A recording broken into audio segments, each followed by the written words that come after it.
ফরিদগঞ্জে পঞ্চম শ্রেণীর কিন্ডারগার্টেন শিক্ষার্থীদের প্রাথমিক বৃত্তি পরীক্ষায় অংশগ্রহণের দাবিতে মানববন্ধন অনুষ্ঠিত হয়েছে। বৃহস্পতিবার ২৪ জুলাই সকালে উপজেলা গেট চত্বরে উপজেলা কিন্ডারগার্টেন অ্যাসোসিয়েশনের উদ্যোগে এবং উপজেলা প্রায় ৫০টি শিক্ষা প্রতিষ্ঠানের অংশগ্রহণের ঘণ্টাব্যাপী এ মানববন্ধন অনুষ্ঠিত হয়।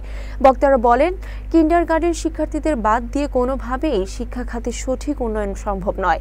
বৈষম্যহীন শিক্ষা ব্যবস্থার জন্য প্রজ্ঞাপন সংশোধনে শিক্ষা উপদেষ্টা ও প্রধান উপদেষ্টার হস্তক্ষেপ কামনা করেন তারা। অন্যথায় দেশব্যাপী বৃহত্তর আন্দোলনের হুঁশিয়ারিও দেন।